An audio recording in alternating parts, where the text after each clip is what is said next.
Hello everyone, this is आशीष और आज हम जो लेने वाले हैं वो फिजिक्स की सारी इंपोर्टेंट 7 स्टार्स क्वेश्चन पढ़ने वाले हैं। तो जो हमारा पहला क्वेश्चन है उसमें हम बहुत ही रैपिड रिवीजन करने वाले हैं, जो कि है हमारा Fleming left hand thumb rule.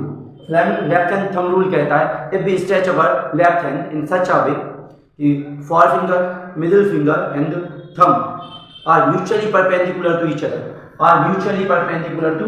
each other, then the forefinger show the direction of magnetic field. Middle finger show the direction of electric current, and thumb point out the direction of the force. बहुत simple definition है, एक बार और repeat करेंगे। If we stretch our left hand in such a way then forefinger, middle finger and thumb are mutually perpendicular to each other.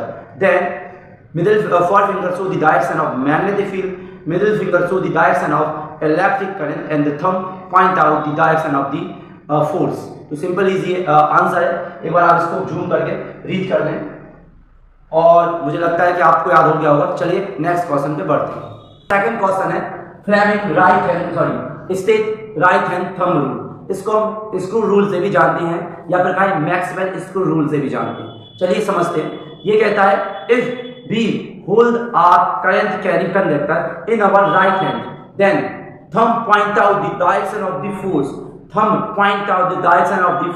And the finger grab around the conductor point out the magnetic field lines. यही हमने लिखा है। Right hand thumb rule state if we hold a current carrying conductor in our right hand, then thumb point out the direction of the force, and the finger grabbed around the conductor point out the magnetic field lines. बहुत simple definition है। एक बार pause करके पूरे को पढ़ लो और मुझे लगता है याद हो जाएगी। चलिए नेक्स्ट क्वेश्चन पे। हमारा थर्ड क्वेश्चन है property of magnetic field lines. सबसे पहले मैग्नेटिक फील्ड लाइंस, ये जो दिख रहा है डायग्राम, ये है बार ग्राफ का और ये भी बहुत इंपोर्टेंट डायग्राम हो जाता है। सबसे पहले आउटसाइड द मैग्नेट जो फील्ड लाइंस होती है वो नॉर्थ से साउथ जाती है और इनसाइड द मैग्नेट कहां से जाती है? साउथ से नॉर्थ जाती है। इस तरीके से पूरी क्लोज्ड लूप बनाती है। इसलिए हमने लिखा है magnetic field lines are closed and curve. आगे बंद करिए, ओके, बस आपको सुनना है, अपने आप याद हो जाएगा। Magnetic field lines are closed and curve. दूसरा point, two magnetic field lines never intersect each other. I hope याद हो गया होगा। एक बार पॉज करके देख लें इसको और रिवीजन कर लें। अब बढ़ते हैं फोर्थ क्वेश्चन पे। तो हम इसको क्लियरिटी करेंगे, बहुत अच्छे से पढ़िए। आगे बंद कर लीजिए, बस आपको सुनना है। Two magnetic line of force never intersect each other, ये आपको क्वेश्चन में मिल जाएगा। Two magnetic line of force never intersect each other if they intersect at the point of intersecting compass show two direction which is not possible। ये simple सा answer है। एक बार इसको पॉज करके देख लें और दो बार रीड कर लें। अब बढ़ते हैं नेक्स्ट क्वेश्चन पे। क्वेश्चन नंबर 5 है हमारा, क्या प्रिकॉशंस हमें रखनी चाहिए जब हम डोमेस्टिक सर्किट में का यूज करते हैं? ओवरलोड से हम कैसे बचा सकते हैं इसको? तो पहला देखिए, यहां से यहां तक है जो पूरा क्वेश्चन में आपको मिल जाएगा। Precautions should be taken to avoid the overloading of domestic circuit are follows. पहला कि हमें फ्यूज वायर का या फ्यूज डिवाइस हम जो कहते हैं उसका यूज करना चाहिए और ये हमेशा कनेक्टेड होता है एक सीरीज में। दूसरा कि भाई हमें good quality insulated material use करना चाहिए, जैसे कि हो गया पीवीसी, पॉलीविनाइल क्लोराइड। तीसरा कि हमें हाई वोल्टेज डिवाइस का एक साथ यूज नहीं करना चाहिए, so high voltage device should not be use at the time. और लास्ट है कि हमें एक ही स्विच में बहुत सारे अप्लायंसेस का यूज नहीं कर देना, इससे क्या होता है?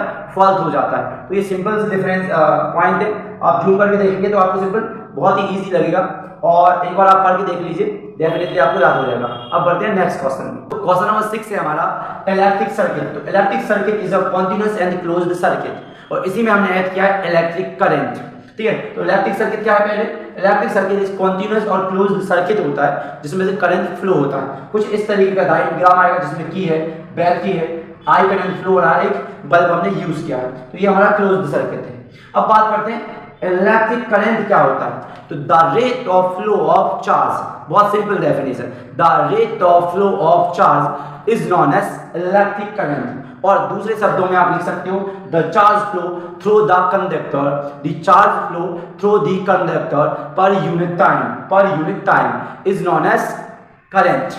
अब इसको रिप्रेजेंट करते हैं I बराबर Q अपॉन T से। I current, Q charge, T time. Q charge है, चार्ज की ऐसे यूनिट कूलाम, चार्ज की ऐसे यूनिट कूलाम और टाइम की सेकंड, तो कूलाम पर सेकंड और एम्पियर के नाम पे इनकी ऐसा यूनिट एम्पियर भी है, तो दोनों ही याद रखना। और करंट को मेजर करने के लिए जो डिवाइस यूज करते हैं वो है हमारा एमीटर। क्या है? एमीटर। करंट को मेजर क्या कौन करता है? एमीटर करता है, ये भी आप याद रखिए। इसी में आ जाता है 1 एम्पियर क्या होता है। 1 एम्पियर क्या होता है? तो जिसमें 1 कूलम चार्ज फ्लो हो रहा है 1 सेकंड में, the charge 1 coulomb charge flow in 1 second, the 1 coulomb charge flow in 1 second is said to be 1 ampere। उसी को हम 1 एम्पियर नाम देते हैं। आई होप ये तीनों क्वेश्चन आपको रिवाइज हो गए होंगे। एक बार पॉज करके देख लें एंड अब बढ़ते हैं नेक्स्ट क्वेश्चन में।